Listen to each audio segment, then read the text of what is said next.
6월 9일 법률방송 로투데이 시작하겠습니다. 첫 소식입니다. 이재용 부회장에 대한 검찰 구속영장이 오늘 새벽 법원에서 기각됐습니다. 남승한 변호사와 자세한 얘기 해보겠습니다.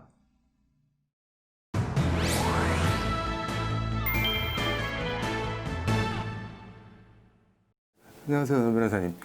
그 영장이 이재용 부회장 영장이 오늘 새벽 기각이 됐죠. 뭐 법원이 밝힌 기각 사유가 어떻게 되나요? 네, 기본적 사실관계는 소명됐고 네. 검찰은 그간의 수사를 통해서 이미 상당 정도 증거를 확보했다. 네. 이렇게 얘기했습니다. 네. 그러면서도 불구속 재판 원칙에 반해서 피의자들을 구속할 필요성 및 상당성에 관해서는 소명이 부족하다라고 네. 설명했습니다. 이 사건의 중요성에 비추어서 네. 피의자들의 책임 유무 및 정도는 재판 과정에서 충분한 공방과 심리를 거쳐 결정하는 것이 타당하다. 네. 이렇게 판단했습니다. 뭐 문장을 하나하나 좀 볼까요? 기본적 사실관계는 소명됐고 검찰은 그간의 수사를 통해 이미 상당 정도 증거를 확보했다고 보인다. 이거는 뭐 범죄 혐의가 소명이 된다는 건가요? 뭐 어떤 말인가요? 이 말이 좀 애매한 말인 것 네. 같습니다. 이 말을 두고 이제 삼성 측 변호인단은 네. 범죄 혐의 소명이 부족하다고 해석하고 있는데 네. 통상적으로는 범죄 혐의의 소명이라고 하면서 얘기를 하는데 네. 기본적 사실관계는 소명됐다 이렇게 얘기하는 네. 바람에 범죄 혐의가 소명됐다는 것인가 아닌가에 대해서 좀 유보적인 판단을 한 것 같은 느낌이 들고 통상적으로 사용하는 범죄 혐의 소명과 관련된 문구는 아니기는 합니다. 네. 또 불구속 재판 원칙 관련된 다른 설시를 비춰보면 혐의는 좀 소명됐다고 본 것 같기도 하고 그래서 애매한 이 표현 자체만 가지고는 어떤 의중으로 말한 것인지 좀 해석이 어려운 것 같습니다. 이게 그 다음에 이어서 나오는 말이 불구속 재판 원칙에 반해 피의자들을 구속할 필요성 및 상당성에 관해선 소명이 부족하다라고 했는데 이거는 뭐 어떤 취지인가요? 이것도 뭐 범죄 혐의가 소명이 덜 됐다는 건가요? 아니면 혐의는 어느 정도 소명이 되는데 구속할 필요성은 없다 뭐 이런 취지인 건가요? 이 문장 때문에 그런데요. 네. 아까 앞에 문장하고 이 문장을 같이 해석을 네. 해보면 범죄 혐의는 소명은 됐다는 전제하에 구속할 필요성이 부족하다라고 영장을 기각한 것처럼 보이기도 합니다. 네. 이게 뭐 마지막 문장이 이 사건 중요성에 비춰 피의자들 책임 유무 및 그 정도는 재판 과정에서 충분한 공방과 심리를 거쳐 결정하는 것이 타당하다고 판단된다. 이거는 뭐 어떻게 읽어야 되는 건가요? 다시 이 문장으로 돌아가면 네. 또 범죄 혐의 소명과 관련해서 네. 영장 전담 판사로서는 명확히 알기 곤란하다는 취지가 아닌가 이런 생각도 들게 하는 문장이거든요. 그러니까 네.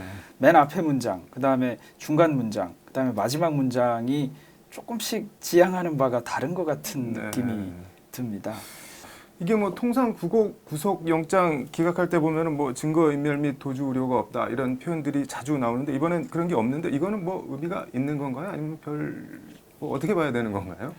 구속의 필요성 및 상당성이 네. 바로 이제 도주 우려나 증거인멸 염려와 네. 관련된 부분인데요. 네. 도주 우려가 없다 이렇게 판단을 명확하게 하거나 네. 한 것은 아니고 또 증거인멸 염려와 관련해서는 뭐 상당히 증거가 확보돼 있다라고 앞에 얘기한 점을 네. 비춰보면 증거인멸 염려가 좀 없다고 본 것 같은 느낌도 듭니다만 네. 뭐 이미 상당 정도 증거를 확보했다고 얘기한 그 문장은 앞에 보면 기본적 사실관계 소명과 관련해서 얘기한 거라서 네. 사실은 그 문장도 앞뒤가 그렇게 보면 말이 맞지 않을 수도 있어 보입니다. 네. 그런데 좀 뭉뚱그려서 네. 정확하게 도주 우려가 없는 건지 아니면 증거인멸 염려가 없는 건지는 모르겠으나 네. 두 가지를 다 종합적으로 보면 구속 필요성이 좀 떨어진다 이런 의미로 보이기는 합니다. 이렇게 네. 쓰는 경우도 있기는 합니다. 이게 뭐 영장 전담 판사가 범죄 혐의가 소명된다고 명시적으로 밝힌 것도 아니고 구속 필요성도 뭐 인정되지 않는다. 이런 건 뭐 검찰의 완패 아닌가요? 어떻게 봐야 되나요?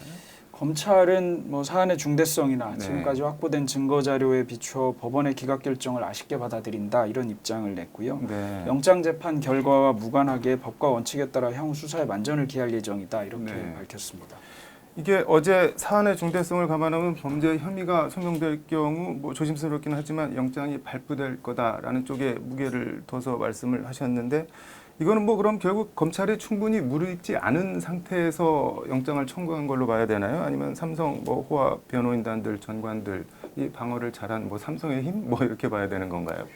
범죄 혐의 소명이 네. 부족하다고 봤을 가능성이 좀 높아 보이는데 네. 사실 그 혐의 자체가 중대하다는 의미는 인정되면 중대한 범죄라는 건데 그만큼 또 판단하기에 있어서는 까다롭다 이런 의미를 둔 것이 아닌가 생각됩니다. 뭐 굉장히 장기간 검찰도 조사를 했고 수사하면서 증거를 확보했는데 그만큼 법리적으로도 까다로운 문제니까 불구속 상태에서 혐의 의무에 대해서 다퉈보도록 하는 게 맞지 않느냐 이런 법원의 어떻게 보면 가장 원론적인 입장을 표한 것이라서 뭐 변호인단 입장처럼 범죄 혐의 소명이 없다고 확실하게 말한 것도 아닌 것 같고 그런 점에서는 뭐 검찰이 완패했다 이렇게 보기는 좀 곤란한 것 같고요. 오히려 법원이 일반적인 수사의 원칙으로 돌아가야 된다는 원칙론을 그냥 언급한 것으로 해석할 수도 있습니다. 뭐 지금까지 경과 지켜보면서 뭐 어떤 생각이 드시나요? 사실은 이재용 부회장을 삼성의 이재용 부회장을 검찰이 괴롭히는 것 아니냐. 뭐 영장 청구돼서 구속됐다가 집행유예로 나온 지 얼마 안 돼서 바로 다시 이렇게 영장을 청구하고 이런 논란이 좀 있었던 것 같습니다. 그냥 단순하게 보면 어떤 한 사람에 대해서 계속 영장을 청구하고 이런 것 같아 보이는데 사실은 혐의는 다른 혐의였고 특히 두 번째 혐의 결코 만만한 혐의가 아닙니다. 그런 점을 보면 무턱대고 사람을 괴롭히는 것이니까 영장을 발부하면 안 된다 이렇게 볼 논리는 아닌 것 같고요. 첨예한 법적 논쟁이 예상되는 것이고 그리고 사실상 경영승계와 관련해서 대단히 중요한 판결이 될 소지가 있는 걸 감안한다면 더 첨예하게 공부도 해서 해야 될 것 같고요. 검찰로서도 더 정치하게 자료도 수집해야 될 것 같습니다. 뭐 지금으로서는 검찰 수사 심의 결론이나 검찰 행보를 지켜보는 수밖에 없겠네요. 오늘 잘 들었습니다.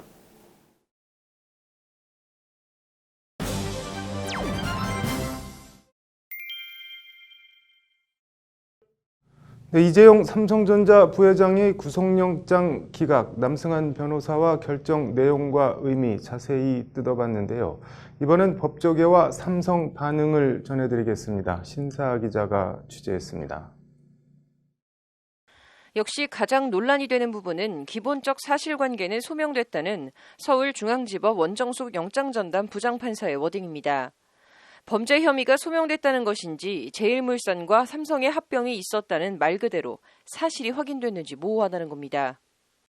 그런데 지금까지 그 어떤 영장판사도 범죄 사실의 소명이라는 단어를 썼지 기본적 사실관계에 대한 소명이라는 말은 쓰지 않았고 지금 이 내용에 대해서 법조인들도 기본적 사실관계에 대한 소명을 과연 범죄 사실에 대한 소명이 있었다고 볼 것인지 아니면 애당초 범죄 사실과 관계없는 그냥 단순한 기본적 범죄 사실 이외의 단순한 구속요건적 사실, 단순한 기본적 사실에 대한 입증인지가 다소 이와 관련 이 부회장 영장 기각을 반기는 쪽에선 법원이 불구속 재판 원칙을 강조했다는 점에 의의를 두고 있습니다. 법원이 어떻게 보면 담담하게 불구속 재판의 원칙에 따라서 구속영장 기각했는데요. 저는 매우 적절하다고 보이고요. 무엇보다도 아마 사실관계 많이 밝혀지고 많은 증거가 확보됐다는 것이 아마 제일 법관의 심증에 영향을 주지 않았을까 그렇게 생각되고요. 그리고 앞으로는 아마 좀 불구속 재판 원칙 그게 아마 크게 강조될 것 같습니다. 반면 이재용 부회장이 아닌 사람이었어도 이 정도 사안에 법원이 불구속 재판 원칙을 천명하며 영장을 기각했겠냐는 곱지 않은 시선도 있습니다. 이 부회장 아니면 영장이 기각됐겠냐는 겁니다. 조금 납득이 잘 안 가네요. 지금 여기서 중요한 논점은 지금 계속 부인을 하고 있거든요. 범죄 사실을 부인하고 있다는 것은 증거인멸의 우려가 있다는 것으로 해석할 수 있는 여지가 있지 않습니까? 이거는 주관적 인식에 관련된 것이기 때문에 어떻게 말 맞추기 시작하면은 끝도 없거든요. 조금 좀 모르겠습니다. 어쨌든 법원의 판단 기준이 좀 들쑥날쑥하다는 느낌은 드네요. 삼성전자 관계자는 법률방송과의 통화에서 이 부회장에 대한 구속영장이 기각된 데 대해 검찰의 구속영장 청구 자체가 사실 좀 무리수였다. 무리한 부분이 있다고 말했습니다. 삼성 측은 그러면서 검찰 수사심의위원회에서 검찰 수사와 기소 등에 대한 객관적인 판단을 받아보겠다며 이제 수사심의위원회에 집중하겠다고 덧붙였습니다. 수사심의위원회 관련 이 부회장 사건을 수사하고 있는 검찰은 모레인 11일 부의심의위원회를 열어 이 부회장 사건을 검찰 수사심의위원회에 회부할지 여부를 논의할 예정입니다. 부의심의위원회에서 수사심의위 소집을 결정하면 검찰총장은 이를 받아들여 대검 수사심의위를 소집해야 합니다. 법률방송 신세아입니다. 모레 구속영장이 기각된 이재용 삼성전자 부회장에 대해 서울중앙지검이 부의심의위원회를 열어 이 부회장 사건을 검찰 수사심의위원회에 회부하는 결정을 내리면 어떻게 되는 걸까요? 장한지 기자가 법조계 인사들과 현직 검찰 시민위원들의 생생한 목소리와 함께 경우의 수두를 따져봤습니다. 이재용 부회장과 김종중 옛 삼성미래전략실 전략팀장 변호인은 지난 2일 전격적으로 검찰 수사심의위원회 소집 신청서를 냈습니다. 이 부회장에 대한 검찰 기소 타당성 여부를 검찰이 아닌 외부 전문가들로 구성된 대검 수사심의위원회에서 판단해달라는 신청을 낸 겁니다. 신청 당시엔 검찰이 허를 찔렸다는 평가가 많았습니다. 삼성 입장에서는 저게 시간을 끌고 검찰에서 구속을 하려고 그러니까 시간을 벌고 어떻게든 빠져나갈 수 있는 여지를 만들어 보려고 신청한 걸 거란 말이에요. 기소도 기소지만 구속하려고 그러니까 시간을 벌기 위한 게 아니었나. 허를 찔린 검찰은 심의위 신청 이틀 뒤인 4일 전격적으로 이 부회장에 대한 구속영장 청구로 응수했지만 결과적으로 영장은 기각됐습니다. 오히려 구속이 됐으면 기소밖에 방법이 없으니까 그게 의미가 없을 수 있는데 구속이 안 됐으니까 의미가 없다고 보기는 어렵겠죠. 그 영장이 발부됐으면 열 이유가 없게 되는 건데 그런 상황이 아니다라는 거고요. 일단 대검에 설치된 수사심의위원회가 열리려면 일선 각 지방검찰청에 설치된 부의심의위원회에서 먼저 수사심의위 소집 여부를 결정해야 합니다.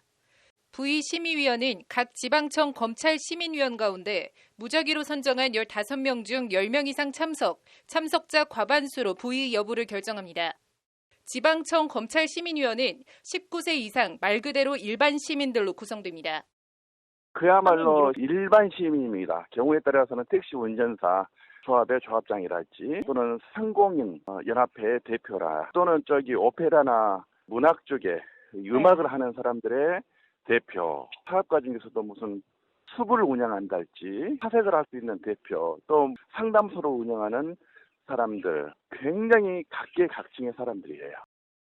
운영 방식은 재판과 흡사합니다. 검찰과 변호인이 자료를 제출하고 관련 내용을 설명하며 궁금한 게 있으면 질의 답변을 받는 식입니다.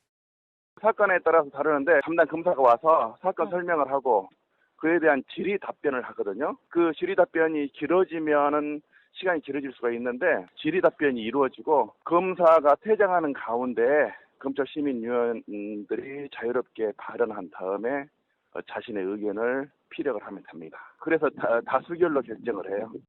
이런 과정을 거쳐 지방청 검찰시민위원들이 부의를 결정하면 검찰총장은 수사심의위원회를 소집해 기소의 적정성 여부 등에 대한 판단을 합니다. 일반 평범한 시민들로 구성되는 지방청 시민위원과 달리 대검 수사심의위원회는 교수와 변호사 등 각계 전문가들이 참여합니다. 주로 이제 하는 것은 검사의 기소에 대한 적합한지의 여부를 따져서 검사의 판단에 도움이 되는 그런 부분이죠. 법원에 넘어가기 전에 검찰 단계에서 하는 그 사안들을 다루는 것이죠.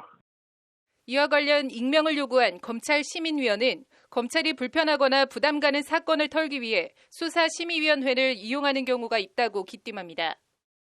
기소를 하고 싶은데 검찰이 부담을 느끼는 경우가 있어요.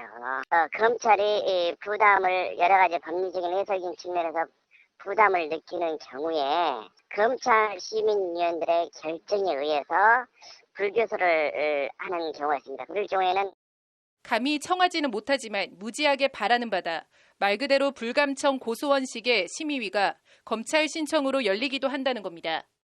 부담도 좀 줄고 전체적인 대한 그 책임성이 검찰 시민위원회로 이렇게 돌아가기 때문에 보통은 조금 그 부담이 있는 경우에 검찰 조직에 조금 부담이 있으면서 조금 뭐랄까 검찰 내부에 좀 책임을 조금 회피하기 위한 수단으로도 가끔 이렇게 열리는 경우가 있어요.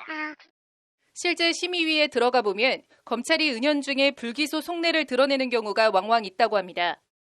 의중을 파악을 합니다. 이 검사가 구속을 했으면 좋겠다는 그 뉘앙스가 자꾸 풍겨요. 풍기기도 하는데 이제 그거를 캐치를 하면서도 좀 가능한 각도로 계속 질의를 하죠. 질의 답변을 하면서 검찰 수사심의위원회의 기소 여부 판단은 권고적 효력만 있고 강제력은 없어 수사팀이 반드시 따를 필요는 없습니다. 다만 검찰 수사심의위원회가 소집돼 불기소가 타당하다는 결론을 내릴 경우 검찰 수사와 기소는 명분과 동력이 상당 부분 상실될 수밖에 없습니다. 그 반대의 경우라면 영장 기각에도 검찰 수사는 동력을 다시 확보할 수 있습니다. 심의위원회의 횡보가 주목됩니다. 법률방송 장한지입니다. 네, 이어서 법조계 간추린 소식 전해드리겠습니다. 어머니가 난민이라 태어난 아이 출생신고를 할 수 없다면 아버지의 혼외자로 출생신고를 받아줘야 한다는 대법원 판결이 나왔습니다. 미혼부가 홀로 출생신고를 할 수 있도록 도입한 이른바 사랑이법을 난민생보에 적용한 첫 대법원 판결입니다. 맡고 있는 초등학생으로부터 폭력과 학부모의 폭언을 당한 초등학교 교사에게 발생한 우울장애는 공무상 재해 인정한다고 서울행정법원이 판결했습니다. 재판부는 매우 충격적인 경우로 공무와 질병 사이 인과관계가 인정된다고 판단했습니다. 일주일간 일한 뒤 채용 여부를 결정하기로 했는데 일주일 뒤 일방적으로 해고 통보를 받은 아르바이트생이 부당해고라며 소송을 냈지만 패소했습니다. 법원은 아르바이트를 채용하는 과정에 이례적인 것으로 보이지 않는다며 이같이 판결했습니다. 자신의 아내와 층간소음 문제로 다툼을 벌이던 윗집 주민을 흉기로 2차례 찔러 1심에서 징역 4년을 선고받은 30대 남성이 항소심에서 징역 2년 6개월로 감형됐습니다. 법원은 반복된 층간소음으로 우발적으로 발생한 일이라며 감형했습니다.